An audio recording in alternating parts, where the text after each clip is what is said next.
អ្នកណាអនុញ្ញាតឲ្យពួកអ្នកចូលមកក្នុងបន្ទប់នេះសូមទោសយើងបានកក់ទុកមុនហើយកូនស្រីខ្ញុំជាអ្នករៀបចំឲ្យហ៎កូនស្រីអ្នកនឹងឬកូនស្រីអ្នកឈ្មោះអីបន្ទប់វេបនៅសន្តាគារយើងតម្លៃអបបរមកគឺ 88,000 យន់ពួកអ្នកជាមនុស្សចាស់4នាក់បែរជាមកកំងមហូបធម្មតាមកអង្គុយផឹកតែជេរគ្នាលេងហើយហ៊ានប្រាប់ថាកូនស្រីអ្នកជាអ្នករៀបចំឲ្យលោកក្មេងនិយាយស្ដីកុំឲ្យវាអាក្រក់ពេកពួកយើងមិនមែនមកញ៉ាំដោយមិនបងលុយទេកូនគេរៀបចំឲ្យទៅយើងមកឈប់និយាយទៅទីនេះមិនមែនជាមជ្ឈមណ្ឌលមនុស្សចាស់ទេកុំចេះតែនាំគ្នាមកចូលផ្ដេសផ្ដាសអ្នកគ្រប់គ្រងអ្នកអាចពិនិត្យមើលបាននេះជាលេខបន្ទប់ដែលកូនស្រីខ្ញុំផ្ញើមកឲ្យរូបថតអេក្រង់អ្នកណាក៏ធ្វើបានដែរសម័យនេះសំបីសាធនាគារក៏ពួកច្បោកអាចខ្លាញ់បន្លំបានដែរគ្រាន់តែបង្ហាញលេខបន្ទប់មួយចង់មកដណ្ដើមយកបន្ទប់វេបរបស់សន្តាគារយើងឬចុះស្រាដប់នេះបានមកពីណានេះជាស្រាដែលកូនស្រីខ្ញុំរៀបចំឲ្យប្រយ័ត្នបន្តិចស្រានេះថ្លៃណាស់យកស្រាខ្លាញ់ៗមកដាក់លើតូចង់បោកអ្នកណាមិនមែនស្រាខ្លាញ់ៗទេអ្នកធ្វើស្អីហ្នឹងនេះជារបស់ដែលកូនស្រីគេជូនឪពុកអ្នកមានសិទ្ធិអីមកបំបែកវាព្រោះខ្ញុំជាអ្នកគ្រប់គ្រងនៅទីនេះព្រោះពួកអ្នកយកស្រាខ្លាញ់ៗចូលមកធ្វើឲ្យខូចបរិយាកាសបន្ទប់វេបពួកយើងប៉ះពាល់ដល់កេរ្តិ៍ឈ្មោះសន្តាគារព្រមត្រូវបានប្រឡាក់ដោយស្រាព្រមរំជិមនាំចូលតម្លៃបោកសម្អាតនិងថ្លៃខូចខាត 10,000 ប៉ុន្មានបើគ្មានលុយ 10,000 កុំសង្ឃឹមថានឹងបានចេញពីទីនេះអ្នកជាអ្នកបំបែកស្រាបែរជាឲ្យពួកយើងសងអ្នកណាឃើញថាខ្ញុំជាអ្នកបំបែកពេលខ្ញុំចូលមកស្រាខ្លាញ់ៗនេះវាបែករួចទៅហើយពួកអ្នកចាស់ទាំង4នាក់ធ្វើស្រាប្រឡាក់បន្ទប់ហើយនៅចង់មកទម្លាក់កំហុសអ្នកមិនអាចធ្វើបាបមនុស្សបែបនេះទេលោកតាខ្ញុំសូមណែនាំឲ្យលោកចេះមើលកាលៈទេសៈបន្ទប់នេះនៅយប់នេះលោកវាងបានកក់ទុកហើយគាត់ចំណាយអស់ 20,000 ពួកអ្នកមកអង្គុយនៅទីនេះធ្វើឲ្យខាត់ពេលរកស៊ីពួកយើងថែមទាំងធ្វើឲ្យបន្ទប់ខ្លាយជាបែបនេះទៀត 10,000 នេះគឺខ្ញុំទុកមុខឲ្យពួកអ្នកហើយកើឆាងទូរស័ព្ទទៅមីងភ្លាមហើយយកឆេងមកគាត់រវល់ខ្ញុំមិនចង់រំខានកូនទេចុះហេតុអ្វីមិនហ៊ានហៅមិនមែនថាកូនស្រីជាអ្នករៀបចំទេហេហៅគាត់មកខ្ញុំចង់ឃើញមុខណាស់ថាជាកូនស្រីបែបណាដែលហ៊ាននាំមនុស្សចាស់ស្លៀកអាវចាស់ចូលបន្ទប់វេបប៉ានៅសន្តាគារហាក់ដូចជាមានការយកច្រឡំខ្លះប៉ានៅបន្ទប់លេខប៉ុន្មានបន្ទប់កម្មលីដែលកូនកក់ឲ្យនឹងអ្នកណាដែលនៅក្បែរប៉ានាងមែនទេដែលជាកូនស្រីគាត់ចុះអ្នកឯងជាអ្នកណាខ្ញុំជាអ្នកគ្រប់គ្រងសន្តាគារយ៉ាសេងប៉ារបស់អ្នកលួចចូលបន្ទប់វេបយកស្រាខ្លាញ់ខ្លាយចូលថែមទាំងធ្វើឲ្យប្រឡាក់កម្រាលព្រំឥឡូវខូចខាតអស់100,000 យន់អ្នកត្រូវតែផ្ទេរលុយមកដល់បើមិនអញ្ចឹងទេខ្ញុំនឹងខាត់ខ្លួនគាត់តាមច្បាប់គាត់លួចចូលហើយអ្នកឯងថាសូរ៉ាដែលខ្ញុំរៀបចំជាស្រាខ្លាញ់ខ្លាយថែមទាំងហ៊ានគំរាមថានឹងខាត់ខ្លួនប៉ាខ្ញុំទៀតគិតថាខ្ញុំខ្លាចមែនទេកុំស្មានថាមានអ្នកមានជួយកក់បន្ទប់ឲ្យ2 3 ដងហើយធ្វើខ្លួនជាមនុស្សសំខាន់ឲ្យសោះប៉ារបស់អ្នកបែបនេះខ្ញុំឃើញច្រើនណាស់ស្លៀកពាក់រយ៉ៃរយ៉ូតែចង់ធ្វើជាអ្នកមាន20 នាទីទៀតខ្ញុំនឹងទៅដល់ជាមួយលុយខ្វះមួយកាក់ក៏ប៉ាអ្នកមិនអាចចេញពីទីនេះបានដែរការប្រជុំសិនលោកស្រីមានរឿងអ្វីមែនទេនៅបន្ទប់កម្មលីសន្តាគារជាសេងមានគេបង្កបញ្ហាគេវាកំតិចស្រាដែលខ្ញុំរៀបចំឲ្យប៉ាថែមទាំងគំរាមខាត់ខ្លួនប៉ាខ្ញុំទៀតលោកស្រីបន្ទប់កម្មលីនៅសន្តាគារជាសេងមែនទេសន្តាគារនោះទើបតែចូលក្នុងក្រុមហ៊ុនយើងកាលពីខែមុនក្រុមគ្រប់គ្រងចាស់នៅមិនទាន់បដូរចេញអស់ទេរែងហើយទៅជាមួយខ្ញុំតែមិនបាច់បង្ហាញខ្លួនទេខ្ញុំចង់ឃើញណាស់ថាសន្តាគារនេះចាប់ពីអ្នកគ្រប់គ្រងដល់ម្ចាស់វាពុករលួយដល់កម្រិតណា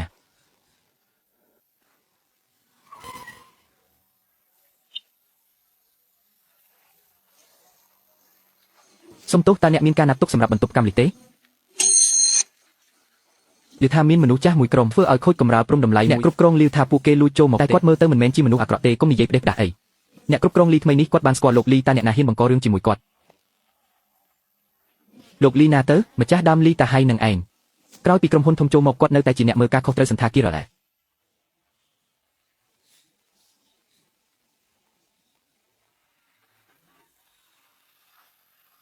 ប៉ា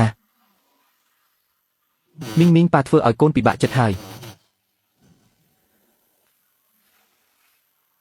ប៉ាដៃទាំងពីរនេះធ្វើគ្រឿងសង្ហារឹមឲ្យគេពេញមួយជីវិតទៅហើយថ្ងៃនេះប៉ាគ្រាន់តែចង់ឲ្យកូនញ៉ាំបាយឲ្យឆ្ងាញ់ប៉ុណ្ណោះប៉ាកុំនិយាយអីវាមិនមែនជាកំហុសរបស់ប៉ាទេពួកគេឲ្យប៉ាឈរនៅជ្រុងបែបនេះគឺមិនអាចទទួលយកបានទេអ្នកណាជាអ្នកធ្វើឲ្យស្រាបែកនាងគឺជាកូនស្រីរបស់គាត់មែនទេខ្ញុំសួរថាអ្នកណាជាអ្នកធ្វើឲ្យស្រាបែកប៉ារបស់នាងជាអ្នកធ្វើវាបែកដោយខ្លួនឯងតើពួកអ្នកឃើញទេហេតុអ្វីស្ងាត់មាត់ទាំងអស់គ្នាតើពួកចាស់នេះជាអ្នកធ្វើវាបែកមែនទេគិតឲ្យច្បាស់សិនចាំនិយាយ នាងនៅមិនទាន់ផុតរយៈពេលសាកល្បងការងារទេណាត្រានេះគឺជាត្រាពិសេសរបស់ឃ្លាំងក្រុមហ៊ុនធំស្រាពិសេសនីមួយត្រូវបានបិទត្រាតែម្ដងប៉ុណ្ណោះរសៀលនេះអ្នកណាជាអ្នកយកស្រាចូលទៅក្នុងបន្ទប់មូដានមើលមុខខ្ញុំធ្វើអីរៀបចំបានល្អណាស់ឥឡូវនេះរបស់ខ្លាំងមានតម្លៃថោកណាស់ក្មួយស្រីអាយុប៉ុណ្ណេះខ្ញុំឃើញច្រើនណាស់ហើយដំបងឲ្យប៉ាពាក់ឲ្យចាស់ចូលមកធ្វើជាគួរឲ្យអាណិតរួចយកវីកេបតខ្លាំងមកគំរាមគេចុងក្រោយចង់ថតវីដេអូទៀតមែនទេថាសន្តាគារយើងធ្វើបាបមនុស្សចាស់អ្នកមិនស្គាល់ឯកសារបញ្ជាទិញនេះទេហាខ្ញុំស្គាល់តែលុយប៉ុណ្ណោះកម្រាលព្រំខូចខាត 10,000 យន់សងលុយមកទើបអាចចេញទៅបានបើមិនសងទេក៏នៅទីនេះទៅស្រាគឺអ្នកជាអ្នកធ្វើបែកមនុស្សគឺអ្នកជាអ្នកជេរឥឡូវនៅឲ្យយើងសងលុយទៀតអាចាស់ឯងចង់បានមុខមាត់មែនទេមកដាក់ជាមួយខ្ញុំនេះកុំជេរមិត្តខ្ញុំឯងគិតថាឯងជាអ្នកណាបើកូនស្រីឯងពូកែពិតមែននាងនឹងមិនឲ្យឯងស្លៀកពាក់បែបនេះចូលបន្ទប់ពេទ្យទេខ្ញុំថាវាគ្រាន់តែជាការសម្ដែងចាស់ណាទៅលួចយកឯកសារ2-3សន្លឹកមកឲ្យឯងធ្វើជាអួតអាងជិះឡានទំនើបពាក់អាវធំកាន់ឯកសារ2-3សន្លឹកក៏ហ៊ានអួតដែរបុគ្គលិកក្រុមហ៊ុនធំមែនទេមុខមាត់មើលទៅពូកែបោកប្រាស់ណាស់តើជាស្រីក្មេងរបស់ថៅកែណាទៅហ៊ានមកបង្កចំនួននៅកន្លែងខ្ញុំទៀតមាត់ក៏ឲ្យវាស្អាតបាត់បន្តិចទៅកូនស្រីខ្ញុំជាមនុស្សថ្លៃថ្នូរនាងរកលុយដោយកម្លាំងញើសឈាមខ្លួនឯងហារកលុយដោយរបៀបណាប្រើសម្រស់មែនទេមួយដៃនេះព្រោះអ្នកមើងងាយស្ត្រីមួយដៃនេះទៀតព្រោះអ្នកមើងងាយមនុស្សចាស់នាងហ៊ានវាខ្ញុំមែនទេអ្នកគួរតែសំណាងហើយតែថ្ងៃនេះខ្ញុំមកក្នុងនាមជាកូនស្រីបើមិនអញ្ចឹងទេកុំថាឡើយឈរនិយាយជាមួយខ្ញុំសូម្បីតែសិទ្ធឈរនៅទីនេះក៏គ្មានដែរល្អណាស់នាងគិតថាមានឯកសារคล้ายៗពីច្បាប់អាចមកបង្កចំនួននៅជាសឹងបានមែនទេស្លាកយីហោជាសឹងនេះគឺនៅតែមានថៅកែលីជាអ្នកត្រង់អញ្ចឹងហៅលីតាហៃមកជួបខ្ញុំនាងហ៊ានហៅឈ្មោះថៅកែលីត្រង់ទៀតខ្ញុំឲ្យពេលគាត់10នាទី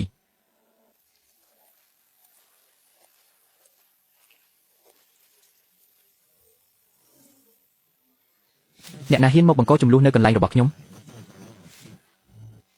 ពួកនេះហៅថៅកែចូលមកក្នុងបន្ទប់វេបយកស្រាខ្លាំងៗមកធ្វើឲ្យប្រឡាក់កម្រាល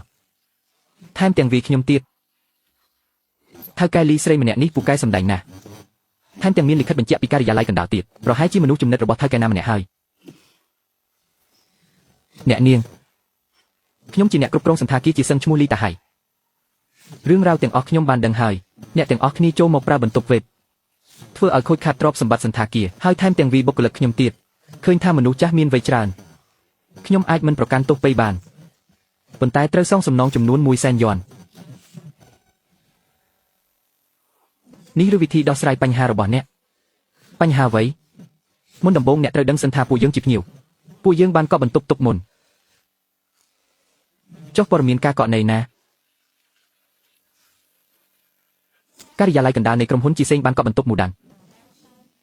សម្រាប់លោកលីវគូឆាងម៉ោង 5 ល្ងាចនេះប្រព័ន្ធកក់របស់សន្តាគារអ្នកគួរតែមានកំណត់ត្រា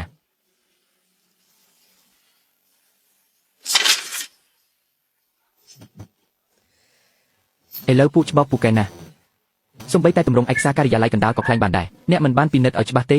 ច្បាស់ណាស់ថាពួកអ្នកខ្លាញ់បន្លំអ្នកស្រីខ្ញុំធ្វើការនៅសន្តាគារនេះ20 ឆ្នាំហើយមនុស្សបែបណាខ្លះដែលខ្ញុំមិនធ្លាប់ជួបភ្ញៀវកិត្តិយសដែលរៀបចំដោយថ្នាក់លើសុទ្ធតែមានអ្នកមកទទួលស្វាគមន៍មុនមិនមែនស្លៀកពាក់ចាស់នាំមនុស្សចាស់មកអង្គុយកំងមហូបថោកបែបនេះទេខ្ញុំទុកផ្លូវឲ្យអ្នកចុះសងលុយ 10,000 យន់ហើយសរសេរលិខិតសុំទោសមកទទួលស្គាល់ថាបានចូលបន្ទប់ឯកជនដោយគ្មានការនឹងធ្វើឲ្យខូចខាតស្រាព្រមទាំងកម្រាលព្រំរឿងនេះខ្ញុំនឹងមិនយកការធំទេចុះបើខ្ញុំមិនសរសេរវិញបើអញ្ចឹងខ្ញុំនឹងឲ្យអ្នកដឹងថាសន្តាគារនេះមិនមែនជាកន្លែងដែលលោកលីមកបង្កចំនួនបានទេមិញនេះគាត់ទះកំភ្លៀងខ្ញុំពីរដៃត្រូវតែសងថ្លៃខូចខាតផ្លូវចិត្តបន្ថែមទៀតហើយមនុស្សចាស់ទាំងនេះទៀតមិនព្រមទៅណារំខានដល់ការញ៉ាំអាហាររបស់លោកវាងក៏ត្រូវតែសងដែរគឺពួកអ្នកទេដែលមកដណ្ដើមបន្ទប់យើងលោកវាងមានឋានៈខ្ពង់ខ្ពស់ប៉ុណ្ណាចុះពួកអ្នកវិញមានឋានៈអ្វីបន្ទប់នេះឲ្យលោកវាងប្រើគឺផ្ដល់តម្លៃដល់សន្តាគារបើឲ្យពួកអ្នកប្រើវិញក្រៅពីធ្វើឲ្យរំខានតើធ្វើអ្វីបានខ្លះនេះក៏ជាគំនិតរបស់អ្នកដែរមែនទេការធ្វើអាជីវកម្មត្រូវគិតពីផលចំណេញយើងបើកទ្វាររកស៊ីក៏ត្រូវតែជ្រើសរើសភ្ញៀវដែលមានគុណភាពដែរអញ្ចឹងនៅក្នុងក្រសែភ្នែកអ្នកមនុស្សចាស់ស្លៀកពាក់ធម្មតាមិនស័ក្តិសមជាភ្ញៀវវេបមែនទេមនុស្សត្រូវតែស្គាល់ពីឋានៈខ្លួនឯង បើពុកអ្នកចង់ញ៉ាំអាហារទៅអង្គុយនៅសាលខាងក្រោមទៅបើចង់អង្គុយបន្ទប់នេះក៏ត្រូវតែទទួលខុសត្រូវលើតម្លៃដែលត្រូវបងកូនស្រីខ្ញុំប្រាប់ថាបន្ទប់នេះគាត់ជាអ្នករៀបចំឲ្យខ្ញុំកូនស្រីអ្នកនិយាយក៏អ្នកជឿដែរបើគាត់និយាយថាគាត់ជាម្ចាស់សន្តាគារនេះអ្នកក៏ជឿដែរមែនទេអ្នកគ្រប់គ្រងលីវមិញអ្នកនិយាយថាសន្តាគារនេះមានក្នុងបង្អែកសូម្បីតែថ្នាក់លើក៏ត្រូវទុកមុខឲ្យលោកលីដែរមែនទេពិតមែនហើយលោកលីអ្នកក៏គិតបែបនេះដែរខ្ញុំស្និទ្ធស្នាលជាមួយថ្នាក់លើណាស់ការរួមបញ្ចូលអាជីវកម្មលើកនេះរឿងជាច្រើនត្រូវពឹងលើខ្ញុំដើម្បីរក្សាលំនឹងហាងអ្នកគិតថាប្រើឈ្មោះថ្នាក់លើមកគៀបសង្កត់ខ្ញុំមែនទេអ្នកប្រហែលជាស្គាល់មនុស្សខុសហើយចុះហេតុអ្វីនៅហៅមនុស្សមកទៀតចាំងហ៊ុយលីតាហៃអ្នកគ្រប់គ្រងសន្តាគារជាសេនិយាយថាគាត់ស្គាល់អ្នកច្បាស់ណាស់ថែមទាំងថាថ្នាក់លើត្រូវពឹងផ្អែកលើគាត់ដើម្បីរក្សាសាខានេះទៀតលោកលាវខ្ញុំជាមួយលីតាហៃធ្លាប់ជួបគ្នាតែម្ដងគត់ពេលប្រជុំទេពិហ៊ុនគាត់គ្មានសិទ្ធិអំណាចតំណាងឲ្យថ្នាក់លើទេហើយក៏គ្មានសិទ្ធិឃាត់ខ្លួនភ្ញៀវដែរសម្ដែងទៀតទៅសម្ដែងឲ្យចប់ទៅរកមនុស្សមកខ្លាញ់ធ្វើជាអ្នកគ្រប់គ្រងចាងងីបែបនេះហ្មងចាំងហ៊ុយក្នុងរយៈពេល10នាទីមកបន្ទប់មូដានឲ្យលឿនយកកំណត់ត្រាការកក់បន្ទប់ថ្ងៃនេះមកជាមួយកំណត់ត្រាឃ្លាំងស្រាពិសេសសិទ្ធមើលកាមេរ៉ាសុវត្ថិភាពបន្ទប់មូដាននិងរាល់ពាក្យបណ្ដឹងរបស់ភ្ញៀវតាំងពីលីតាហៃចូលធ្វើការព្រមទាំងបញ្ជីកណនីស្រាទាំងអស់បានលោកលាវខ្ញុំមកដល់ខាងក្រោមហើយ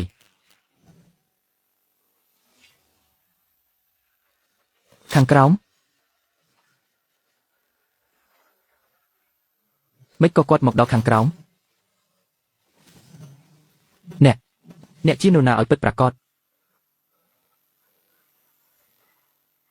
មីនកូនមិនមែនកូនប្រាប់ថាធ្វើការជាអ្នកគ្រប់គ្រងធម្មតានៅសន្តាគារទេប៉ាចាំកូនដោះស្រាយរឿងនេះចប់សិនចាំកូនពន្យល់ប៉ាឲ្យច្បាស់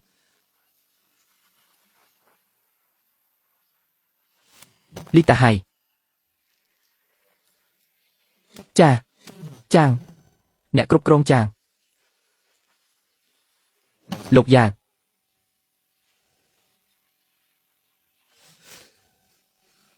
លោកលាវ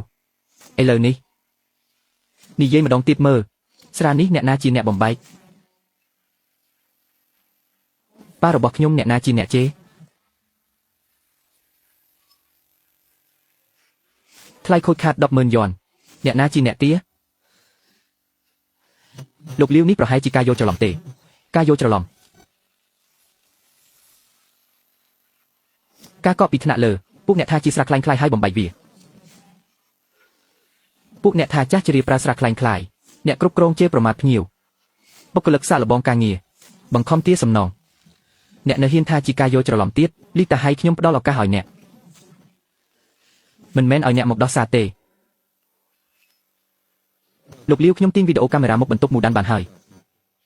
ម៉ោង 4:37 រសៀលស្រាពិសេសត្រូវបានបញ្ជូនពីភោជនីយដ្ឋានទៅបន្ទប់វេបអ្នកគ្រប់គ្រងលាវចូលទៅក្នុងបន្ទប់គាត់បានបោកកែវស្រានោះចោលដោយផ្ទាល់ដៃលោកចាំងខ្ញុំមិនបានតាំងចិត្តទេខ្ញុំស្មានថាវាជាស្រាខ្លាញ់ខ្លាយអ្នកជាអ្នកគ្រប់គ្រងសាខាសូម្បីតែស្រាពិសេសរបស់ក្រុមហ៊ុនក៏មើលមិនស្គាល់ដែរឬគឺគាត់ទេដែលមិនបានពិនិត្យឲ្យច្បាស់គាត់នាំភ្ញៀវចូលខុសបន្ទប់បានជាខ្ញុំយកច្រឡំអ្នកគ្រប់គ្រងលាវកុំមកកុហកក្នុងប្រព័ន្ធកត់ត្រាទុកច្បាស់ណាស់ភ្ញៀវក្នុងបន្ទប់គឺលោកលាវគូឆាងគឺអ្នកដែលប្រាប់ថាលោកវាងចង់ប្រើបន្ទប់នេះហើយបង្ខំឲ្យខ្ញុំដេញពួកគេចេញខ្ញុំមិនព្រមធ្វើតាមទេអ្នកក៏គំរាមថាខ្ញុំនឹងមិនឆ្លងកាត់ការសាកល្បងការងារអ្នកកុំមកមួបង្កាច់ណាខ្ញុំមានសម្លេងថតទុកបើកឲ្យស្ដាប់ទៅពួកចាស់ក្រីក្រនឹងមានសិទ្ធិអីមកអង្គុយបន្ទប់វេបតើលោកវាងតម្លៃ 20,000 យន់ពួកនោះកំងមហូបបានប៉ុន្មានមុខផងចាំមើលខ្ញុំបោកស្រាឲ្យបែករួចយកកម្រាលទៅគ្រប់លើក្បាលពួកវាកុំថាឡើយ 10,000 ត្រឹម 30,000 ក៏ធ្វើឲ្យពួកវាខ្លាចរត់បាត់ដែរហាចាងហ៊ួយកត់ត្រាទុកលីវយុនត្រូវអាការងារជាបណ្ដោះអាសន្នប្រគល់ឲ្យផ្នែកត្រួតពិនិត្យស៊ើបអង្កេតរឿងបង្ខំឲ្យសង្ថ្លៃស្រាលីតាហៃត្រូវដកសិទ្ធិគ្រប់គ្រងចេញចាប់ពីយប់នេះទៅបន្ទប់វេបទាំងអស់ក្នុងសន្តាគារជីសឹងនឹងគ្រប់គ្រងដោយទីស្នាក់ការកណ្ដាលចាងហ៊ួយត្រូវរក្សាទុកកំណត់ត្រាការកក់ទាំងអស់ទាំងបញ្ជីស្រានិងពាក្យបណ្ដឹងរបស់អតិថិជនត្រូវស៊ើបអង្កេតរឿងសំខាន់3យ៉ាងការទទួលភ្ញៀវមិនស្មើភាពការក្លែងបន្លំការខូចខាត នឹងការកេងចំណេញពីថ្លៃស្រាអ្នកណាហ៊ានរារាំងត្រូវស៊ើបអង្កេតទាំងអស់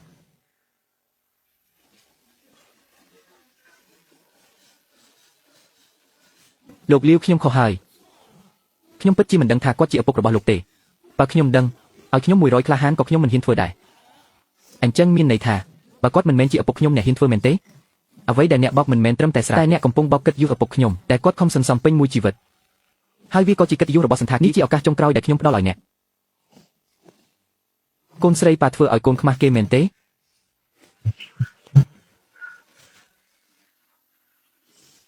ប៉ា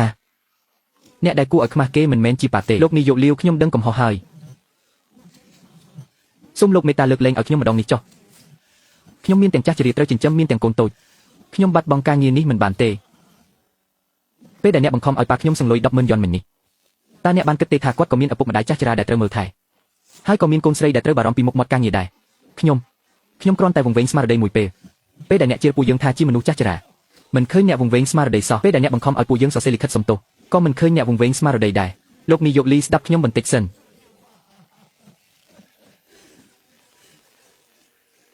លោកនាយកវ៉ាងត្រូវការបន្ទប់គឺលោកទេដែលបញ្ជាឲ្យខ្ញុំដេញភ្ញៀវចេញខ្ញុំគ្រាន់តែធ្វើតាមបញ្ជាលោកប៉ុណ្ណោះកុំមកនិយាយកុហកលីវយ៉ុងអ្នកចង់បានមុខមាត់ខ្លួនឯងចង់យកចិត្តភ្ញៀវពាក់ព័ន្ធអ្វីនឹងខ្ញុំបញ្ជាឲ្យអ្នកទៅរករឿងគេពេលណាលោកនាយកលីលោកធ្វើបែបនេះមិនបានទេមិញនៅជាន់លើលោកតជាអ្នកនិយាយថាលោកនាយកវ៉ាងចំណាយ20000យ៉នត្រូវតែដេញភ្ញៀវចេញពីបន្ទប់មូដានលោកថែមទាំងនិយាយថាមនុស្សចាស់ទាំងនេះមើលទៅមិនមែនជាភ្ញៀវសំខាន់ឲ្យរកលេសដេញពួកគេចេញទៅស្ងាត់មាត់ទៅលោកលាវបុគ្គលិកខាងក្រោមមិនដឹងរឿងមិញនេះខ្ញុំក៏ត្រូវបានគេបោកបញ្ឆោតដែរលោកកុំបារម្ភខ្ញុំនឹងសហការជាមួយការិយាល័យកណ្ដាលដើម្បីដោះស្រាយរឿងនេះមនុស្សដូចជាលីវយ៉ុងនេះខ្ញុំចង់បណ្ដេញចេញយូរហើយតែបែរជាដំណឹងតំណែងឲ្យគេធ្វើជាអ្នកគ្រប់គ្រងទៅវិញបើដឹងថាគេជាមនុស្សមិនល្អតាំងពីដើមហេតុអ្វីពេលចូលមកដល់ភ្លាម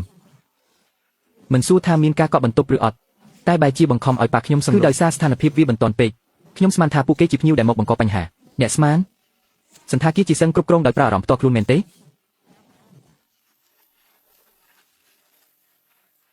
លោកលាវនេះជារបាយការណ៍ដែលខ្ញុំទើបតែទាញចេញពីការិយាល័យកណ្ដាលកំណត់ត្រាភ្ញៀវសន្តាគារជាសឹងក្នុងរយៈពេល3ខែចុងក្រោយបន្ទប់មូដាននិងបន្ទប់ឡានទីងសុទ្ធតែមានពាក្យបណ្ដឹងស្រដៀងគ្នានេះក្នុងពេលតែមួយបន្ទប់ទាំងនេះត្រូវបានយកទៅឲ្យភ្ញៀវដែលចំណាយលុយច្រើនប្រើប្រាស់វិញលីតាហៃ3ខែ27លើកការរៀបចំបន្ទប់នៅសន្តាគារលំដាប់ខ្ពស់ជារឿងធម្មតាទេពេលខ្លះកម្រិតអតិថិជនខុសគ្នាស្តង់ដារទទួលភ្ញៀវក៏ខុសគ្នាដែរ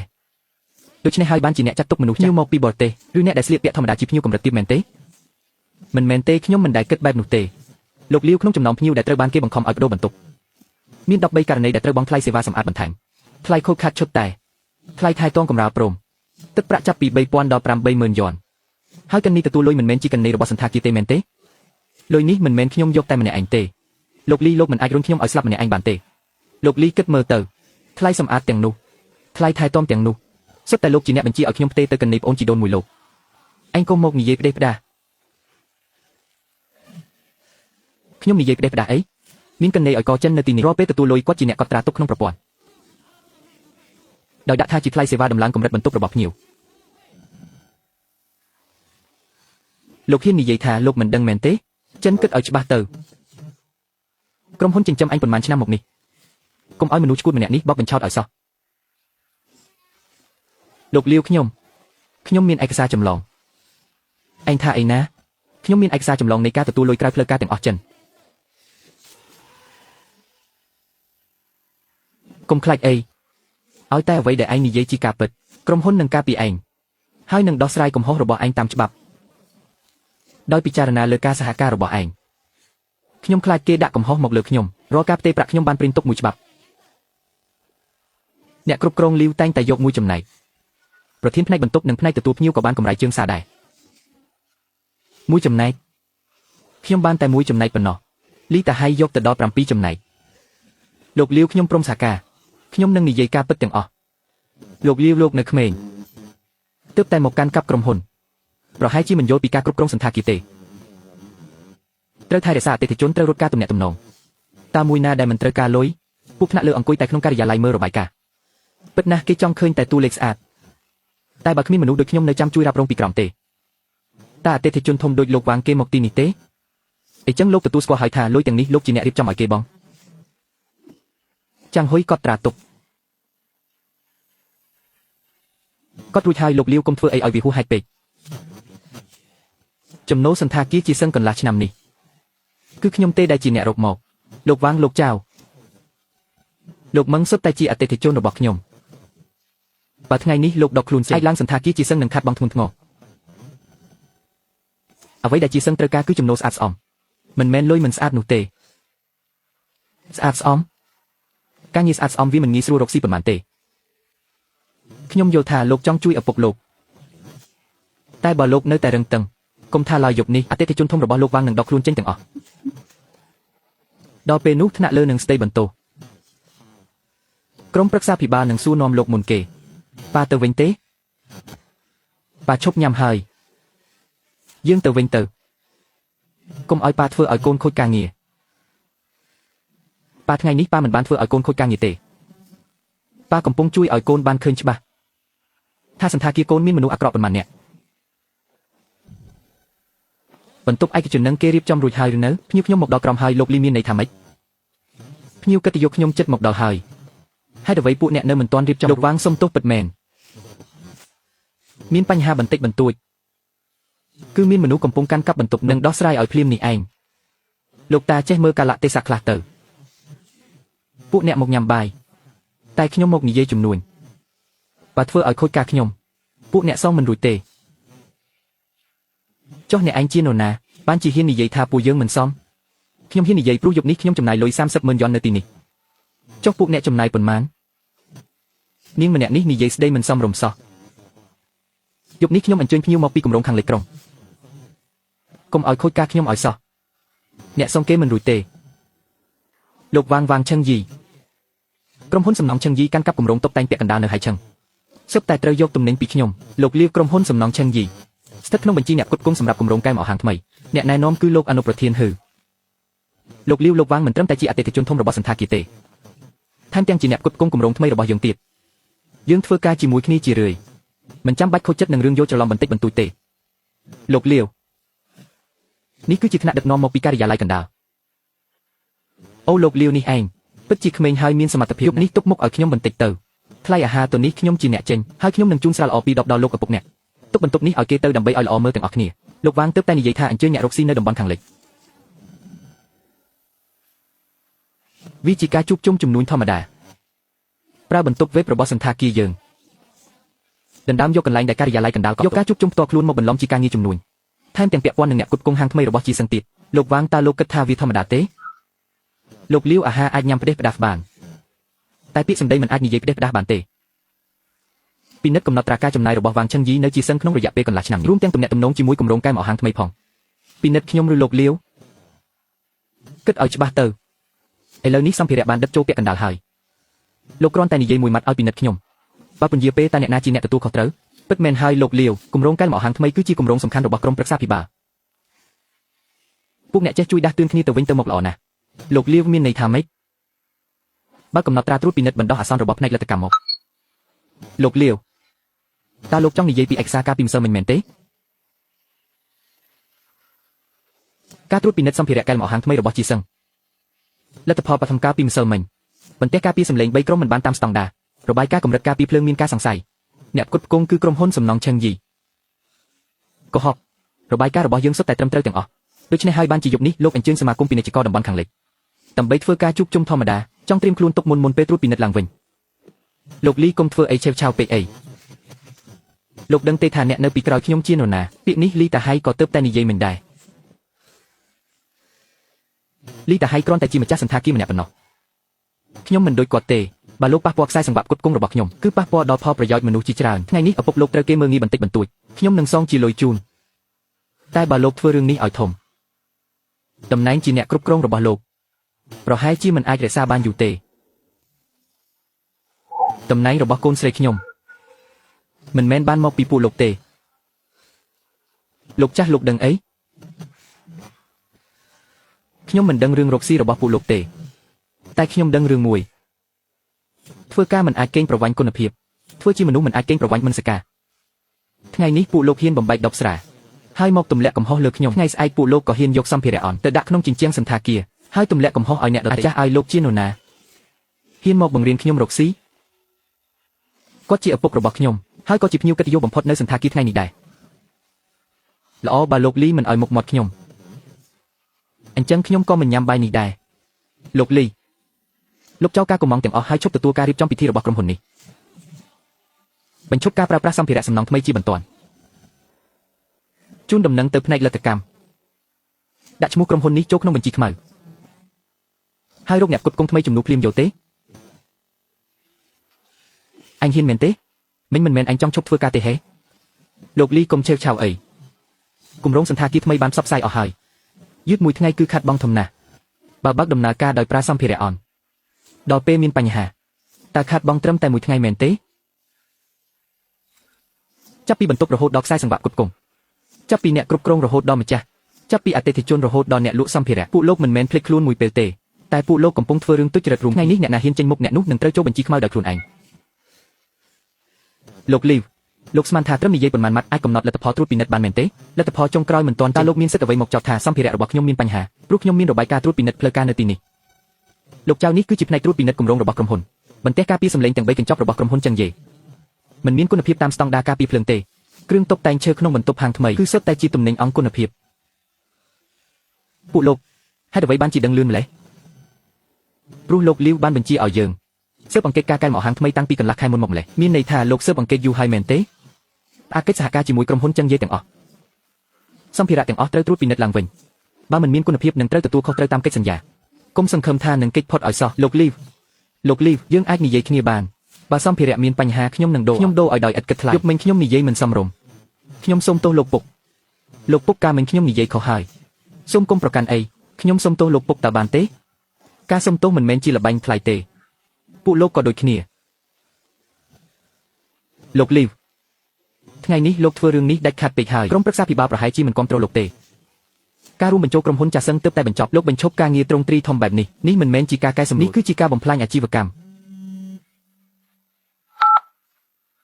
ខ្ញុំហៅថាសន្តាគារចាសឹងមានបញ្ហាលោកចៅមែនទេខ្ញុំគឺលីតាហៃលោកលីវនៅក្មេងចិត្តក្តៅគ្រាន់តែរឿងយកច្រឡំក្នុងគ្រួសារបន្តិចបន្តួចបែរជាចង់ផ្អាកសេវាកម្មវេបរបស់សន្តាគារចាសឹងថែមទាំងចង់បញ្ចប់កិច្ចសហការជាមួយក្រុមហ៊ុនចឹងយេទៀតលោកចៅការរកស៊ីមិនមែនងាយស្រួលទេលោកលីវមិនយល់ពីការលំបាកទេលោកត្រូវតែណែនាំគាត់មិនអាចដោយសារតែឪពុកគាត់អន់ចិត្តបន្តិច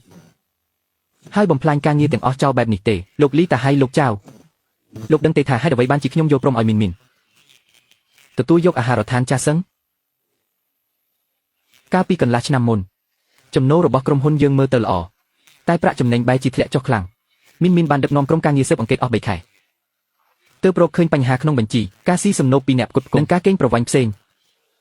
អ្នកគិតថាគាត់ខឹងដោយសារតែរឿងយប់នេះមែនទេគាត់កំពុងតែចាប់ផ្ដើមបោះសម្អាតហើយលោកប្រធានលោកលីដែលជាអ្នកគ្រប់គ្រងសន្តាគារនិងលោកលីវអ្នកគ្រប់គ្រងសាខាបានកេងប្រវ័ញ្ចលុយព្រមទាំងខុបខិតជាមួយអ្នកផ្គត់ផ្គង់ខ្ញុំស្នើសុំបើកការស៊ើបអង្កេតកម្រិតខ្ពស់របស់ក្រុមហ៊ុនមីនជួយសុំទោសលោកពុកជំនួសខ្ញុំផងដែលធ្វើឲ្យលោកពុកត្រូវអាម៉ាស់បែបនេះវាជាកំហុសរបស់ក្រុមហ៊ុនរាល់ការសម្រេចចិត្តយប់នេះខ្ញុំគាំទ្រអ្នកពេញទំហឹងអរគុណលោកប្រធានលោកពុកខ្ញុំខុសហើយខ្ញុំវាល្ងងខ្លៅខ្ញុំសុំទោសសូមលោកពុកមេត្តាអភ័យទោសឲ្យខ្ញុំផងចេញទៅកុំមកធ្វើឲ្យលោកពុកខ្ញុំរំខានទៀតអ្នកគ្រប់គ្រងទាំងអស់នៅទីនេះសិនដើម្បីឆ្លើយសំណួរទូរស័ព្ទកុំព្យូទ័រនិងឯកសារទាំងអស់ត្រូវតែរក្សាទុកតាមច្បាប់ក្រុមហ៊ុនអ្នកណាលួចលុបឬកែប្រែទិន្នន័យខ្ញុំនឹងបញ្ជូនរឿងនេះទៅផ្នែកច្បាប់ភ្លាមគឺលោកលីទេដែលបង្ខំខ្ញុំសុទ្ធតែជាបញ្ជារបស់លោកលីមីនកុំស្មានថាអ្នកឈ្នះឲ្យសោះសន្តាគារនេះរីកចម្រើនមកដល់សប្តាហ៍ថ្ងៃអ្នកនឹងដឹងឆាប់នេះទេអ្នកហ៊ានប៉ះពាល់ពួកយើងតើអ្នកគិតថាមានអ្នកណាហ៊ានធ្វើការឲ្យអ្នកទៀតអ្នកយកច្រឡំហើយសន្តាគារនេះមិនមែនរីកចម្រើនដោយសារពួកអ្នកទេគឺដោយសារបុគ្គលិកដែលពួកអ្នកជិះជាន់ទាំងនេះឯងចាប់ពីពេលនេះទៅបុគ្គលិកទាំងអស់អាចរាយការណ៍បញ្ហាដោយអនាមិកបានអ្នកដែលត្រូវគេជិះជាន់នឹងបានចូលធ្វើការវិញប្រាក់រង្វាន់ដែលជំពាក់នឹងត្រូវបើកជូនវិញទាំងអស់លោកស្រីខ្ញុំព្រមសហការរឿងអ្នកស្រីម្នាក់នោះដែលត្រូវគេយកលុយ 3,800 ថ្លៃសម្អាតខ្ញុំមានវត្តមាននៅទីនោះអ្នកផ្សេងទៀតអាចរាយការណ៍ដោយអនាមិកយប់នេះត្រូវការពីសាកសីសិន លោកពុកកូននាំលោកពុកនិងពូទៅញ៉ាំអីនៅកន្លែងផ្សេងសិនណាប៉ាមិនបាច់បដូរទេប៉ាបន្ទប់នេះគឺកូនជាអ្នកក៏ឲ្យប៉ាមិនបានលួចមិនបានប្លន់មិនបានធ្វើអ្វីខុសទេថ្ងៃនេះអ្នកណាហ៊ានថាប៉ាមិនសមនឹងអង្គុយទីនេះកូននឹងឲ្យប៉ាអង្គុយនៅទីនេះដើម្បីតាំងជាមួយលោកគូឆាងយើងមិនទៅណាទាំងនោះម្ហូបត្រជាក់យើងអាចកម្ដៅបានសេចក្តីថ្លៃថ្នូរមិនអាចឲ្យល្អហើយមិនបាច់បដូរទេលើកម្ហូបថ្មីមកសម្អាតបន្ទប់នេះឲ្យស្អាតបាតយប់នេះកូននឹងចាក់ស្រាជូនប៉ានិងពូដោយខ្លួនឯងមិនបាច់រើសស្រាពិសេសអីទេប៉ាផឹកអ្វីក៏បានដែរអ្វីដែលប៉ាសប្បាយចិត្តបំផុតថ្ងៃនេះមិនមែនបានផឹកស្រាថ្លៃនោះទេគឺបានដឹងថាកូនស្រីប៉ាពិតជាមិនបានហត់នឿយឥតប្រយោជន៍ឡើយប៉ាកូនសុំទោសកូនតែងតែพูดប៉ាថាកូនមិនហត់ទេកូនល្ងងឲ្យប៉ាគ្រាន់តែចាស់មិនមែនងឹតភ្នែកទេរាល់ពេលកូនត្រឡប់មកផ្ទះកាន់ចង្កេះក៏អាចដេកលក់បានដែរកូនថាការងារស្រួលតែទូរស័ព្ទរត់មិនឈប់នៅពាក់កណ្ដាលយប់កូនថាថៅកែស្រឡាញ់រាប់អានតែភ្នែកដែលឡើងក្រហមរបស់កូនបិទបាំងប៉ាមិនចិត្តទេមិនមែនប៉ាមិនដឹងថាកូនលំបាកនោះទេប៉ាគ្រាន់តែមិនចង់បកអាក្រាតកូនខ្លាចកូនកាន់តែហត់លោកលីវនេះជាស្រាដែលមេផ្ទះបាយគាត់ទុកគាត់ថាយប់នេះគួរតែផឹកស្រានេះហាល្អណាស់បងប្អូនទាំងអស់គ្នាថ្ងៃនេះយើងបន្តញ៉ាំបាយជាមួយគ្នាទៀតលោកគូឆាងមានកូនស្រីល្អណាស់ហើយមីនក៏មានប៉ាល្អដែរបើមិនមែនព្រោះតែលោកគូឆាងបង្រៀនកូនឲ្យចេះធ្វើជាមនុស្សល្អថ្ងៃនេះនាងក៏មិនហ៊ានដកស្គល់អាក្រក់ទាំងនេះចេញដែរពូទាំងអស់គ្នាថ្ងៃនេះធ្វើឲ្យពូត្រូវរងទុក្ខហើយកែវនេះកូនសុំសងការខុសឆ្គងមីនកុំនិយាយពាក្យសុំទោសអីពួកយើងចាស់ថ្ងៃនេះបានបើកភ្នែកធំហើយពីមុនតែងតែគិតថាកន្លែងអ្នកមានមិននិយាយហេតុផលមិនមែនកន្លែងនោះមិនល្អទេគឺមនុស្សទេដែលមិនល្អមានបន្ទាប់ពីនេះកូននៅត្រូវស៊ើបអង្កេតមនុស្សជាច្រើនទៀតមែនទេចាស់យប់នេះគ្រាន់តែជាការចាប់ផ្ដើមប៉ុណ្ណោះប៉ាជួយកូនរកស៊ីមិនបានទេហើយក៏មិនយល់ពីបាយការទាំងនោះតែប៉ាអាចប្រាប់កូនបានថាឈើដែលពុកផុយបើមិនកែសម្រួលទេវានឹងកាន់តែរលួយលឿនអ្វីដែលត្រូវកែគឺត្រូវតែអ្វីដែលត្រូវដូរគឺត្រូវតែដូរកូនចាំឲ្យប៉ាលោកលាវមិនស្រួលទេអតិថិជនចាស់រាប់សិបបន្ទននៅខាងក្រៅគេទាមទារដកកាត់សមាជិកវិញគេថាថៅកែថ្មីសន្តាគារជាសឹងប្រាំអំណាចដេញអតិថិជនចាស់ចេញហើយថែមទាំងមើលងាយអ្នកផ្គត់ផ្គង់នេះមិនមែនជាការមួលបង្កាច់ទេលោកលីតាហៃទើបតែប្រើទូរស័ព្ទផ្ទាល់ខ្លួនផ្ញើសារចូលក្នុងក្រុមអតិថិជនថាអ្នកចង់សងសឹកឲ្យប៉ាទើបបញ្ឈប់សេវាកម្ម web ហើយថែមទាំងចង់ត្រួតពិនិត្យអតិថិជនទាំងអស់ទៀតមីនប៉ាទៅដោះស្រាយខាងក្រោមប៉ាសម្រាប់ញ៉ាំបាយទៅពួកគេទើបតែយកប៉ាទៅនិយាយឥឡូវនៅតែបន្តយកប៉ាទៅនិយាយទៀតប៉ាកូនមិនអាចឲ្យប៉ាទទួលរងតែម្នាក់ឯងទេបាន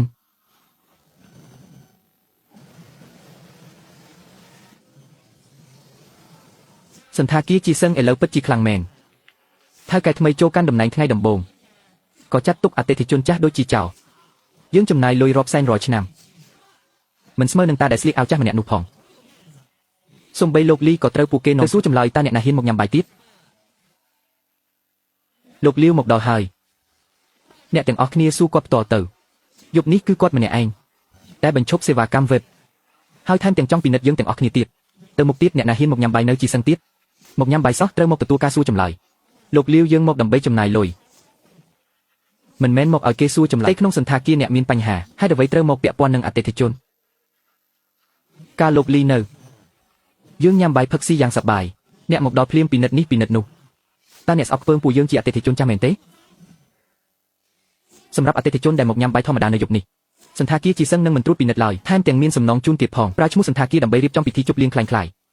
ដើម្បីកេងចំណេញអ្នកដែលលួចបង្វែរផលប្រយោជន៍សន្តាគារគ្មានអ្នកណារួចខ្លួនទេហាកុំមកចោទប្រកាន់ផ្ដេសផ្ដាសអ្នកទាំងអស់គ្នាជឿគាត់មែនទេគាត់គ្រាន់តែចង់ពិនិត្យមើលអតិថិជនប៉ុណ្ណោះលោកវ៉ាងខ្លាចការត្រួតពិនិត្យដល់ថ្នាក់ហ្នឹងខ្ញុំខ្លាចអីខ្ញុំជាអតិថិជនធំផ្នែកតុបតែងផ្ទះមែនទេលោកវ៉ាងឆឹងយីកន្លះឆ្នាំកន្លងមកនេះលោកចំណាយលុយនៅសន្តាគារជីសឹង1,730,000 យ៉នក្នុងនោះ1,120,000 យ៉នដាក់ក្នុងគម្រោងកែមអស់ហាងថ្មីនិងការទទួលភ្ញៀវជំនួញតែកាត់ចេញពីថវិកាគម្រោងរបស់ជីសឹងមានន័យថាលោកយកលុយរបស់ជីសឹងទៅលៀងភ្ញៀវរបស់លោកនៅសន្តាគារជីសឹងរួចឲ្យលីតាហៃរៀបចំដល់លុយតាមរយៈការលក់ស្រាថ្លៃលោកនិយាយមិនពិតទេក្នុងចំណោមពិធីជប់លៀង23លើកនោះបញ្ជីឈ្មោះភ្ញៀវជាន់គ្នាជាង70 11លើកសរសេរថាទទួលភ្ញៀវវិនិយោគតែតាមពិតគឺជាបុគ្គលិកនិងសាច់ញាតិរបស់លោកវ៉ាងនេះជារឿងពិតមែនទេមិនមែនទេ នេះគឺជាកណ្ណេខ្លាំងខ្លាយដែលគាត់បង្កើតឡើងដើម្បីគៀបសង្កត់អ្នកផ្គត់ផ្គង់លោកគឺជាលោកឈឿនមកពីក្រុមហ៊ុនពាណិជ្ជកម្មហៃថុងមែនទេលោកស្គាល់ខ្ញុំដែរលោកមានបានសមាជិក3នៅជីឆឹងឆ្នាំមុនចំណាយអស់480000ក្នុងនោះមាន2លើកដែលលោកតវ៉ាពីរឿងបដូរបន្ទប់ភ្លាមនិងមួយលើកដែលត្រូវផាកពិន័យថ្លៃថែទាំកែវតែ6,800 យ៉ន6,800 យ៉នខ្ញុំចាំបានថាអ្នកគ្រប់គ្រងលាវប្រាប់ខ្ញុំថាជំនួយការខ្ញុំជាអ្នកធ្វើឲ្យកែវតែបែកលោកឈឿនកែវតែថ្ងៃនោះគឺបន្ទាប់ពីលោកចេញទៅទើបគេយកមកថតរូបអ្នកដែលយកមកគឺអ្នកគ្រប់គ្រងលាវចង់និយាយថាខ្ញុំត្រូវគេបោកមែនទេមិនមែនតែលោកទេ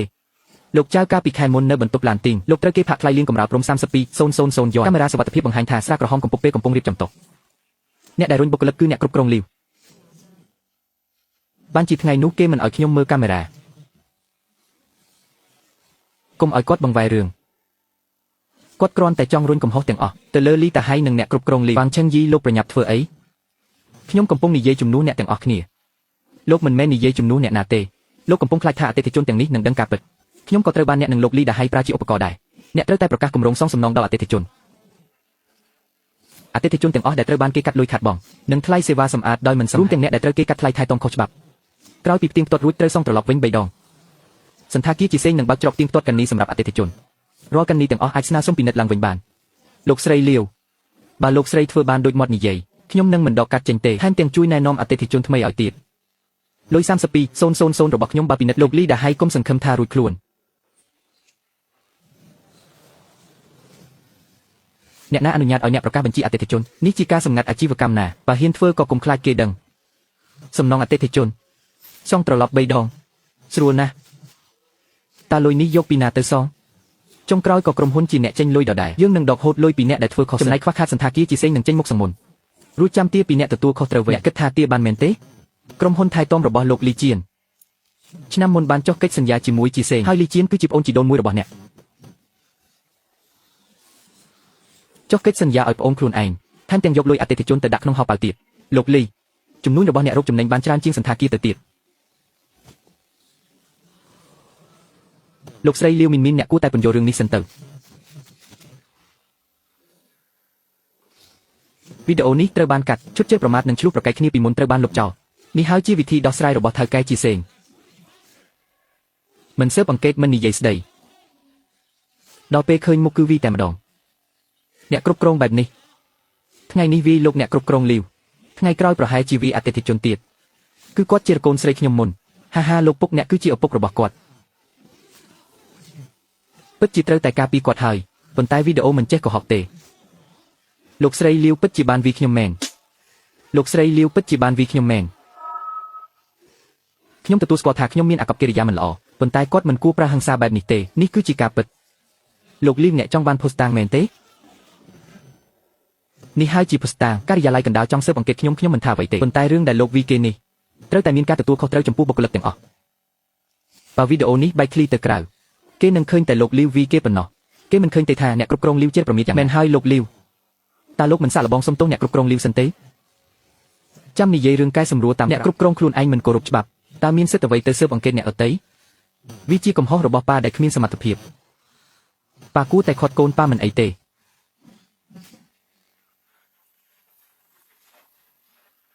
លីដាហៃនៅណាឲ្យវីដេអូនេះមកឯងមិនបាច់ដឹងថាអ្នកណាឲ្យមកទេគ្រាន់តែដឹងថាវាជារឿងពិតក៏គ្រប់គ្រាន់ដែរវាជារឿងពិតប៉ុន្តែមិនពេញលេញទេឯងមានវីដេអូពេញមែនទេមានព្រោះអ្នកគ្រប់គ្រងលាវតែងតែឲ្យពួកយើងរងកំហុសជំនួសគាត់ខ្ញុំតែងតែដាក់ឧបករណ៍ថតសម្លេងជាប់ខ្លួនជានិច្ចតើជាស្រីក្មេងរបស់ថៅកែណាទៅគេចំណាយលុយឲ្យឯងប៉ុន្មានដងទៅបានជាឯងគិតថាសន្តាគារជាសេងជាកម្មសិទ្ធិរបស់ឯងមុខមាត់ក៏ស្អាតដែរមិនចម្លែកទេដែលហ៊ានក្រអឺតក្រទុំបែបនេះប្រើសមត្ថភាពអ្វីទៅប្រើតែមុខមាត់នេះមែនទេវីតិចពេកបើខ្ញុំលឿននរណាម្នាក់ជេរប្រមាថកូនស្រីខ្ញុំបែបនេះខ្ញុំមិនមែនវីតែពីរដៃនោះទេលោកលីវវីព្រោះការប្រមាថមិនមែនវីបុគ្គលិកទេខ្ញុំព្រមទទួលខុសត្រូវចំពោះការប្រើហិង្សានេះប៉ុន្តែរឿងដែលលោកប្រមាថស្ត្រីប្រមាថមនុស្សចាស់និងគំរាមកំហែងអតិថិជនលោកកុំសង្ឃឹមថារួចខ្លួនឲ្យសោះពិតមែនហើយពួកយើងសុខចិត្តធ្វើជាសាក្សីឲ្យលោកលីវមែនហើយអ្នកដឹកនាំពីមុនតែងតែដោះដៃខ្លួនឯងមុនគេហើយឲ្យអ្នកក្រោមបង្កប់រងកំហុសជំនួសលោកលីវរឿងនេះខ្ញុំនឹងរាយការណ៍ជូនក្រុមប្រឹក្សាភិបាលតាមការពិតលោកធ្វើដើម្បីការពារកិត្តិយសគ្រួសារនិងដើម្បីបញ្ឈប់ការប្រមាថនៅក្នុងអង្គភាពមិនបាច់និយាយលើកដំកើងខ្ញុំទេចាប់ពីថ្ងៃនេះទៅសន្តាគារជាសេងនឹងត្រូវបាត់ទី1អ្នកគ្រប់គ្រងបើធ្វើខុស មិនអាចយកទូនីតិមកបិទបាំងបានទេសូម្បីតែខ្ញុំក៏ដោយ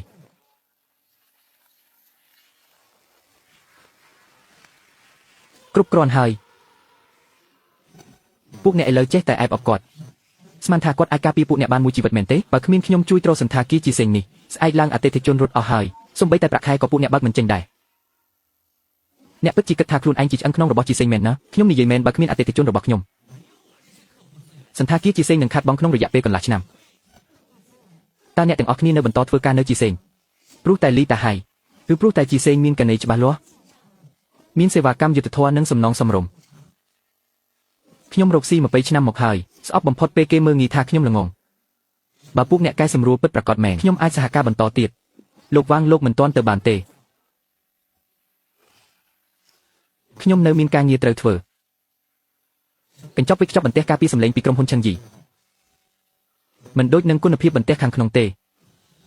មានន័យថារបស់ដែលឆឹងយីផ្ញើមកមិនមែនជាប្រភេទដែលបានចុះក្នុងរបាយការណ៍ទេពួកអ្នកហ៊ានរុះរើទំនិញខ្ញុំដោយគ្មានការអនុញ្ញាតសម្ភារៈចូលដល់ការដ្ឋានជាសេងហើយតាមកិច្ចសន្យាយើងមានសិទ្ធិត្រួតពិនិត្យពួកអ្នកចេះដឹងអីពីសម្ភារៈកញ្ចប់វេចខ្ចប់ខាងក្រៅនិងខាងក្នុងមិនដូចគ្នាជារឿងធម្មតាទេមិនធម្មតាទេពណ៌បន្ទះនេះប្រភេទ high ស្រទាប់ពីផុយគែមវាមានធូលីជ្រុះទៀតបន្ទះដែលធន់នឹងភ្លើងពិតប្រាកដពេលកាត់វាមិនរីប៉ៃបែបនេះទេចាស់ជ្រាដូចអ្នកដឹងអីចុះឈើនេះទៀតស្រោបស្អាតទៅខាងក្រៅតែបន្ទះខាងក្នុងវិញពេលយកគំរូឲ្យគេមើលគឺយករបស់ល្អតែពេលផ្ញើចូលការដ្ឋានបែរជាយករបស់ថប់មកអ្នកក្រៅមើលពណ៌អ្នកជំនាញមើលគែមលោកលៀវនិយាយត្រូវគែមវាមានស្រទាប់បែកមែនឪពុកខ្ញុំធ្វើជាងឈើជាង20ឆ្នាំហើយខ្ញុំជឿជាក់លើជំនាញគាត់និយាយផ្ដេសផ្ដាស់ទេជាងឈើម្នាក់គ្រាន់តែឃើញរូបថតប៉ុន្មានសន្លឹកហ៊ានមកវិតម្លៃសម្ភារៈខ្ញុំអ្វីដែលអ្នកខ្លាចមិនមែនព្រោះខ្ញុំនិយាយផ្ដេសផ្ដាស់ទេតែអ្នកខ្លាចព្រោះខ្ញុំនិយាយត្រូវលីតាហៃអ្នកមិនមែនថាដោះស្រាយបានទេហេចុះឥឡូវធ្វើម៉េចស្ងាត់មកទៅដោះស្រាយអីបំបែកពួកគេចេញជន់ពិនិត្យមើលលីតាហៃឲ្យច្បាស់រឿងការទទួលយកសម្ភារៈពីក្រុមហ៊ុនសំណង់ឆឹងយីការកាត់កង់ថ្លៃហូបចុកនិងកាន់នីផ្ទាល់ខ្លួនបាទលោកប្រធានលោកលាវរឿងសម្ភារៈយើងនិយាយគ្នាបានតម្លៃក៏អាចចុះបានដែរខ្ញុំសុខចិត្តសងការខូចខាតលោកកុំធ្វើបាបខ្ញុំដល់ថ្នាក់នេះអីពេលពួកអ្នកយកសម្ភារៈអន់មកធ្វើជញ្ជាំងការពារសម្លេងនិងជញ្ជាំងការពារភ្លើងតើពួកអ្នកធ្លាប់គិតទេថាបើមានរឿងអីកើតឡើងតើអ្នកដែលកំពុងញ៉ាំអាហារនៅខាងក្នុងត្រូវពួកអ្នកធ្វើបាបដល់ស្លាប់ឬអត់រឿងនៅសន្តាគារជាសឹងយប់នេះមិនមែនគ្រាន់តែជាចំនួនក្នុងបន្ទប់ទេវាជាប្រព័ន្ធមួយទាំងមូលបុគ្គលិកមើលមុខភ្ញៀវតាមសម្លៀកបំពាក់អ្នកគ្រប់គ្រងធ្វើបែកស្រាដើម្បីចម្រិតទាលុយថៅកែកែកនីកេងប្រវ័ញ្ចអ្នកគ្រប់គ្រងយករបស់អន់មកជំនួសរបស់ល្អអតិថិជនធំខ្លាញ់បន្លំការហូបចុកដើម្បីដល់លុយគម្រោងប្រព័ន្ធនេះកំពុងស៊ីលុយអតិថិជនជិះជាន់លើបុគ្គលិកនិងបំផ្លាញកេរ្តិ៍ឈ្មោះជាសឹងចុងក្រោយថែមទាំងចង់យកមនុស្សធម្មតាដូចប៉ារបស់ខ្ញុំមកធ្វើជាជើងជាន់ដើម្បីឡើង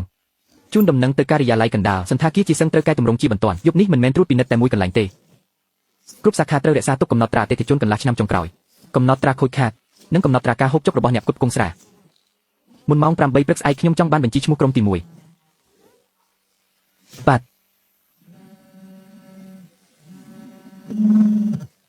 លោកលាវគឺអនុប្រធានហឺបើក speaker មកលាវមីនអ្នកត្រូវបញ្ឈប់ការស៊ើបអង្កេតនៅសន្តាគារជាសឹងភ្លាម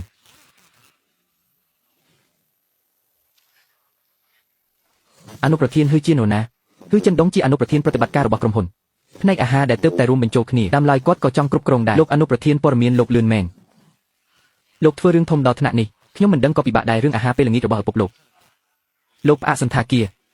ត្រួតពិនិត្យអតិថិជនបែងចែកអ្នកផ្គត់ផ្គង់កាត់បន្ថយថ្នាក់គ្រប់គ្រងលោកដឹងទេថាឥឡូវនេះមានទូរស័ព្ទប៉ុន្មានខំមកខ្ញុំប៉ាមិនអីទេលីវមីនការមិនបែងចែករឿងផ្ទាល់ខ្លួននឹងការងារគឺជាកំហុសធំក្នុងការគ្រប់គ្រងលោកយកស្រាពិសេសរបស់ក្រុមហ៊ុនទៅទទួលភ្ញៀវផ្ទាល់ខ្លួនប្រើបន្ទប់វេបសម្រាប់រៀបចំពិធីជប់លៀងឯកជនឥឡូវថែមទាំងយកលេខមកកម្ចាត់បុគ្គលិកចាស់ទៀតលោកគិតថាក្រុមប្រឹក្សាភិបាលនឹងបណ្ដោយឲ្យលោកធ្វើតាមចិត្តឬលោកអនុប្រធាន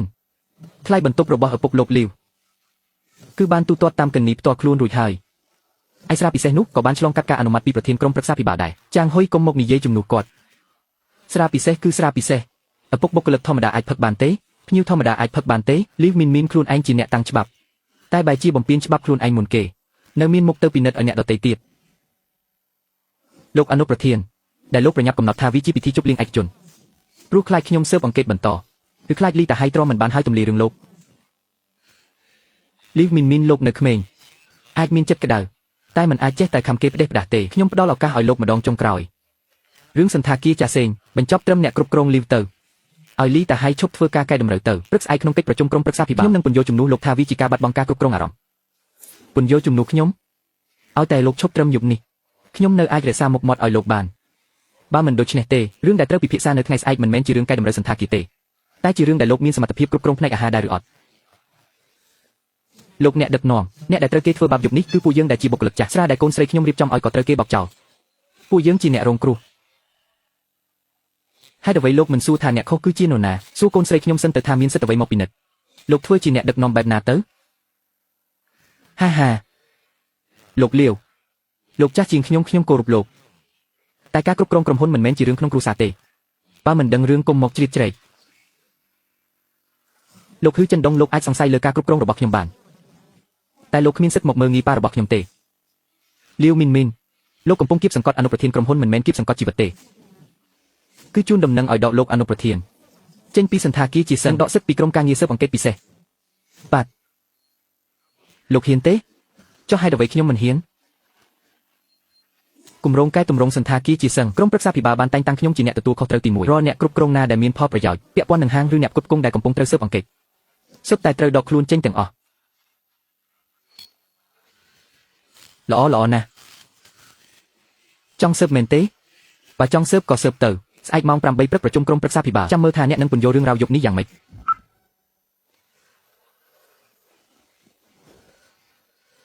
មីប៉ាធ្វើឲ្យកូនពិបាកហើយមែនទេប៉ាមិនបានធ្វើឲ្យកូនពិបាកទេយប់នេះបើមិនមែនដោយសារប៉ាកូនប្រហែលជាត្រូវរងចាំកន្លះខែទៀតទើបអាចបើកបង្ហាញរឿងនេះបានតែគេជាអនុប្រធានណាទោះជាអនុប្រធានក៏មិនអាចបង្វែរខុសឲ្យទៅជាត្រូវដែរប៉ាដឹងតាំងពីយូរហើយមែនទេក្រោយពីបញ្ចូលផ្នែកអាហាររួចមកចំណូលហាក់ដូចជាកើនឡើងលឿនណាស់តែប្រាក់ចំណេញមិនដែលត្រូវសោះតែរាល់ពេលដែលកូនចង់ស៊ើបលោកហ៊ឺចិនដងតែងតែនិយាយថាហាងទើបតែបញ្ចូលគ្នាមិនអាចធ្វើអ្វីផ្ដេសផ្ដាស់បានទេគាត់មិនមែនខ្លាចប៉ះពាល់ដល់ក្រុមហ៊ុនទេគាត់ខ្លាចគេជីកកកាយឃើញរឿងអាស្រូវរបស់គាត់ដូច្នេះលីតាហៃនិងវ៉ាងឆឹងយីមិនមែនជាគោលដៅចុងក្រោយទេនៅមានអ្នកនៅពីក្រោយពួកគេទៀត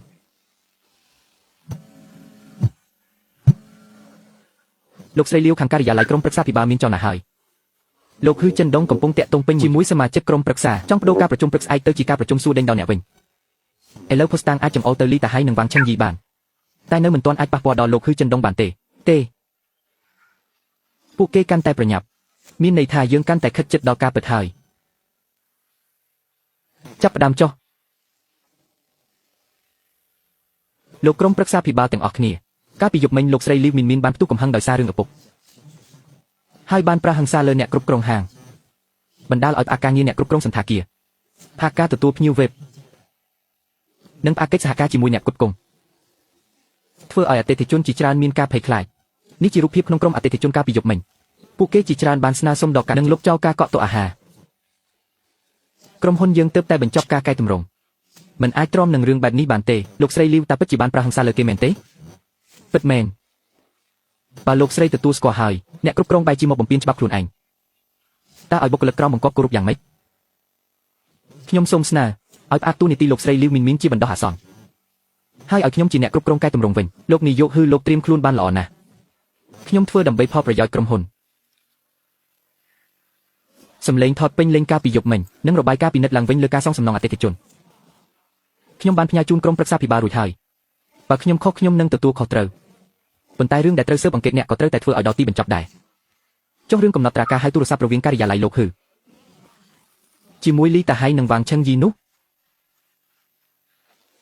កំណត់ត្រាការហៅទូរស័ព្ទមិនអាចបញ្ជាក់ពីផលប្រយោជន៍បានទេមនុស្សដែលយកអារម្មណ៍ផ្ទាល់ខ្លួនមកដាក់លើផលប្រយោជន៍ក្រុមហ៊ុនមិនស័ក្តិសមនឹងគ្រប់គ្រងការងារតើអ្នកទាំងអស់គ្នាយល់យ៉ាងណារឿងពុករលួយត្រូវតែស៊ើបតែរឿងប្រះហិង្សានិងផ្អាកអាជីវកម្មក៏ត្រូវតែមានព្រំដែនដែរលោកហ៊ឺតើលោកចង់ឲ្យលោកជាអ្នកជំនួសតំណែងមែនទេខ្ញុំគ្រាន់តែចង់ឲ្យក្រុមហ៊ុនមានស្ថិរភាពប៉ុណ្ណោះមានតើនៅមានភស្តុតាងទៀតទេលោកចៅបើភស្តុតាងមិនគ្រប់គ្រាន់យើងគួរតែបោះឆ្នោត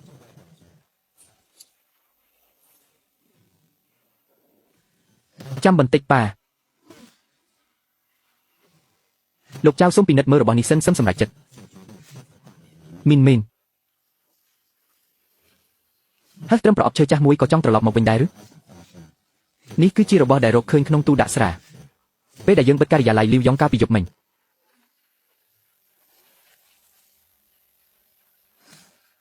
យកប្រអប់ទេមកធ្វើស្អីនៅទីនេះហាហាហាអ្នកគិតថាក្រុមហ៊ុនយើងជាកន្លែងលេងសាច់មែនទេប្រអប់ចាស់នេះមានលក្ខអ្វីនៅខាងក្នុងនៅមានមួយជាន់ទៀត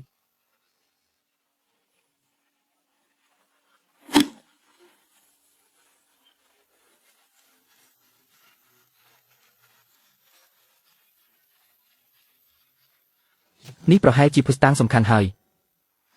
ប៉ានៅតែពូកែរឿងនេះដដែល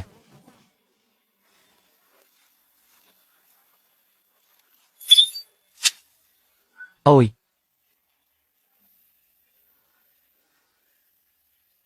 มันអាចទៅរួចទេថ្លៃសេវាប្រតិបត្តិការសរុប1,860,000 យន់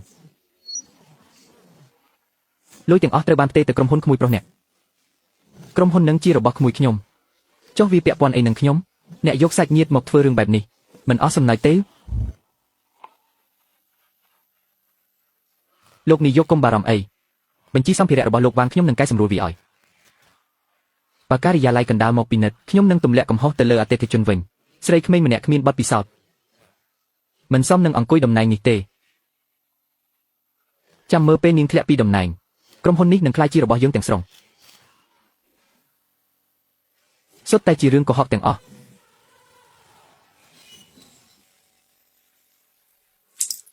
លោកហ៊ឺចិនដុងលោកចង់បង្កចំនួនដល់ណាទៀត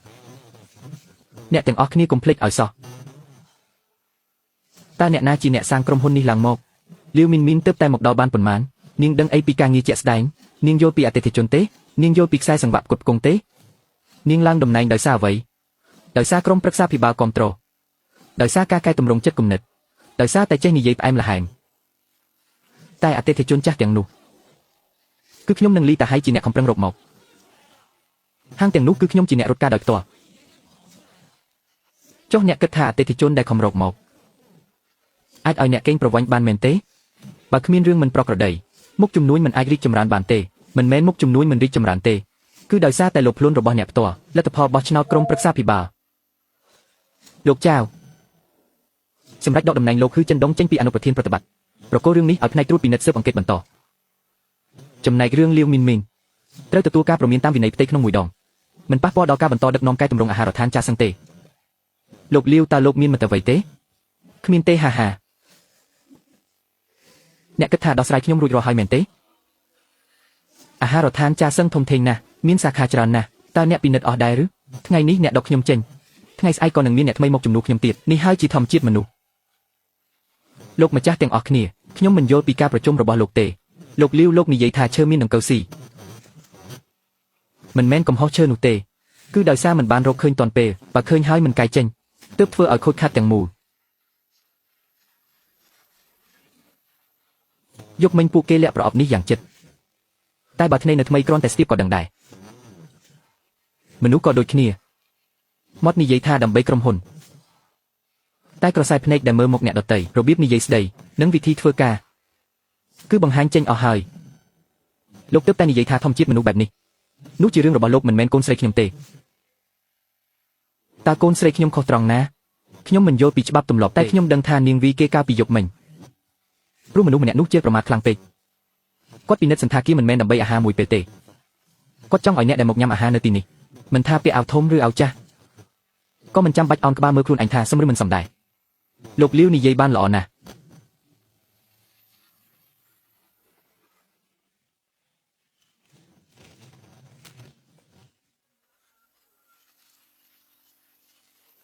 បញ្ជីឈ្មោះផ្អាកការងារក្រុមបញ្ជីសងសំណងដល់អតិថិជនបញ្ជីត្រួតពិនិត្យឲ្យអ្នកផ្គត់ផ្គង់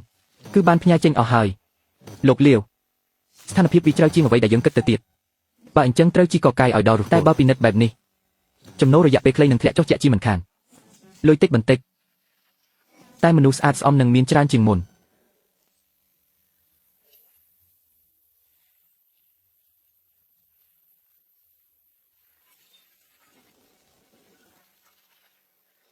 លោកលាវកានីនេះទើបតែបង្កើតការពីយប់មិញ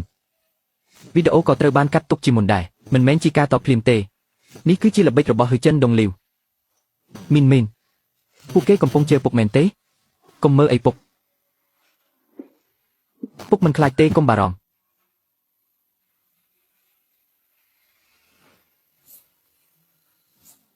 ពួកគេមិនដឹងរឿងអ្វីទាំងអស់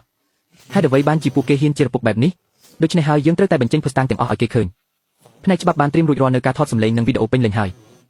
ទាំងសក្ខីកម្មរបស់អតិថិជននិងសក្ខីកម្មរបស់បុគ្គលិកឯកសារត្រួតពិនិត្យឡើងវិញក៏អាចយកមកធ្វើជាសេចក្តីថ្លែងការណ៍បានដែរកុំគិតច្រើនពេកមីនបង្ហោះវាទៅពុកពួកគេហ៊ានជិះទឹកកខ្វក់មកលើពុកបែបនេះពុកមិនខ្លាចគេឃើញទេពុកកូនសុំទោសកុំនិយាយពាក្យសុំទោសរហូតអីពុកមិនបានបន្សល់ទុកទ្រព្យសម្បត្តិអ្វីឲ្យកូនទេប៉ុន្តែមុខមាត់ចាស់នេះនៅអាចជួយការពារកូនបានខ្លះដែរពុក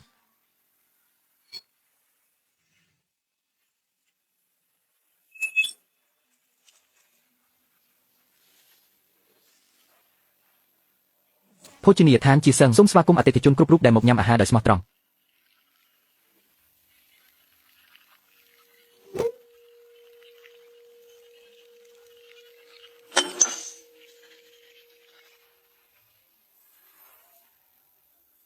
ក្រុមរបស់លីតាហៃគិតថាពួកយើងជាកន្លែងដកលុយរបស់គេលោកលាវពិនិត្យបានល្អណាស់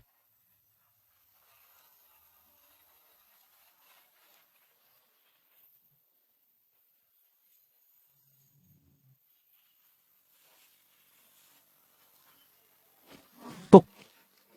ស្នាដៃរបស់ពុកនៅតែល្អដដែលពុកធ្វើជាងឈើអស់មួយជីវិតចុងក្រោយអាចឆ្លាក់ផ្លាកយីហោឲ្យសន្តាគារកូនបានក៏ចាត់ទុកថាមិនខាតពេលដែរ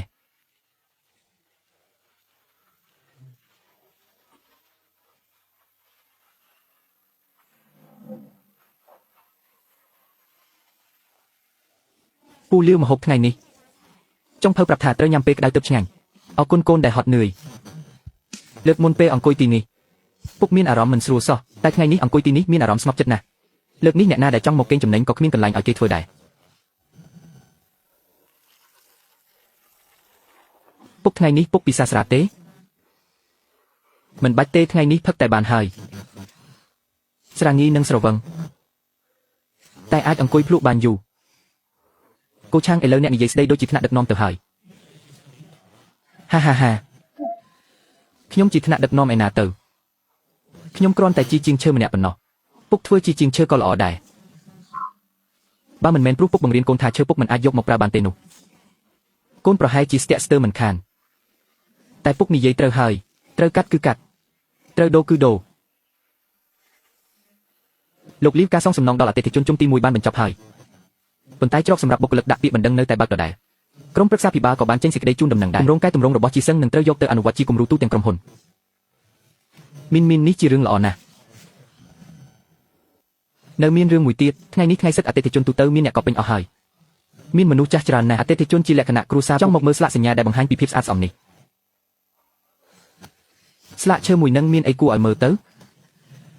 អ្វីដែលពួកគេមើលមិនមែនជាស្លាកឈើនោះទេគឺការដែលចូលមកក្នុងទ្វារនេះលែងចាំបាច់ត្រូវអន់ក្បាលទៀតហើយបើអញ្ចឹងសូមជូនតែមួយពេងនេះដល់អ្នកដែលរកស៊ីដោយសុចរិតទាំងអស់គ្នា